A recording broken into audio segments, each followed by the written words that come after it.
وَأَلَّفَ بَيْنَ قُلُوبِهِمْ لَوْ أَنفَقْتَ مَا فِي الْأَرْضِ جَمِيعًا مَا أَلَّفْتَ بَيْنَ قُلُوبِهِمْ وَلَكِنَّ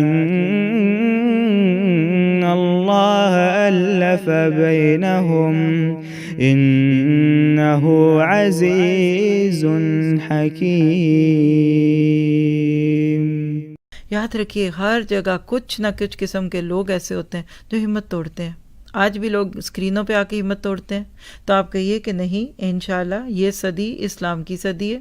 میرے آپ میں سے کوئی بھی نہیں ہوگا شاید 20th سینچری کے اینڈ پہ، اللہ نو 21st سینچری کے اینڈ پہ جو ہے، لیکن انشاءاللہ ہماری نسلیں ایک روشن اسلام دیکھ رہی ہوں گی، دنیا میں ایسی بہت ساری چیزیں موجود ہوں گی۔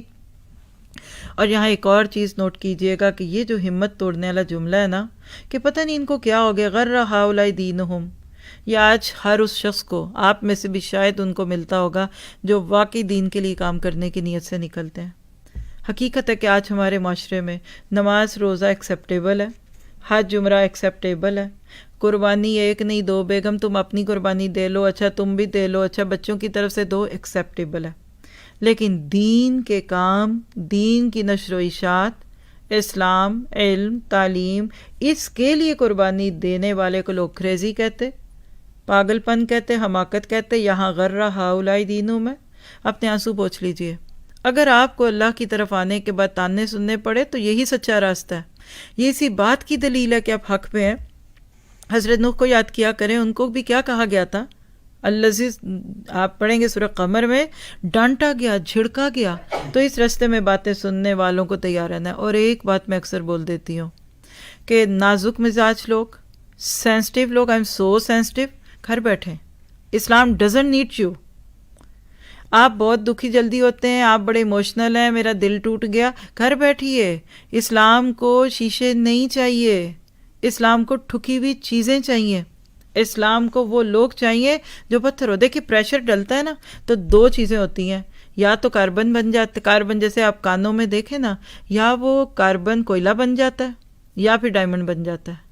ہم سب پہ جو آزمائشیں آتی ہیں اس وقت جو آئی ہوئی ہیں دنیا میں، یا اس طرح کی اور بھی آزمائشیں، اس کے بعد دو طرح کے لوگ نکلتے ہیں۔ ایک وہ ہوتے ہیں جو ماشاءاللہ آپ لوگوں کی طرح ڈائمنڈ بن چکے ہیں، وہ کہتے ہیں پھر اور کہو، اور باتیں سناؤ، اور پابندیاں لگاؤ، اور برا سمجھو، اور غر ہؤلاء کو، میں تو ڈائمنڈ بنوں گی۔ بس وہ ہیں اللہ کے بندے۔ ڈائمنڈ پکا بڑا ہوتا ہے، ٹوٹتا نہیں، اس لیے اس کو کاٹنے کے لیے کیا کچھ کرنا ہوتا ہے۔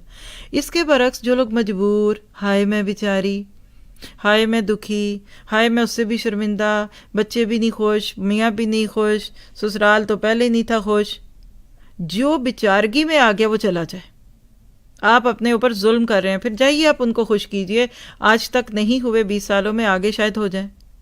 آپ کو اسلام کے لیے کام کرنا، you need to be firm, polite but firm. جیسے روٹی کو آپ دیکھیے کہ اچھی مزے کی روٹی کون سی ہوتی ہے، اوپر سے کڑک لگتی ہے، تنور سے روٹی نکلی کڑک، اور جب توڑی تو ایسے روئی کی طرح اندر سے نرم، اندر سے نرم، باہر سے سخت۔ یہ ہے مومن، رحماء بینہم، اشداء علی الکفار ورحماء بینہم، قرآن کہتا ہے۔ تو اپنے آپ کے اندر، اپنے اندر جان پیدا کیجیے۔ ڈھیلے ڈرے ہوئے دکھی، کوئی یہ نہ کہہ دے، کوئی وہ نہ کہہ دے، ایسے لوگ کچھ نہیں، پھر وہ جا کے بس اپنا کام کریں، عبادات کریں، اور اللہ تعالیٰ انشاءاللہ ان کو اس کے مقابلے میں اس کے مطابق ضرور خیر دے گا، اور اللہ تعالیٰ ہمیں دین کے لیے ایک اینٹ بنا دے۔ آج دعا کیجیے کہ اللہ مجھے کھاد بنا دے۔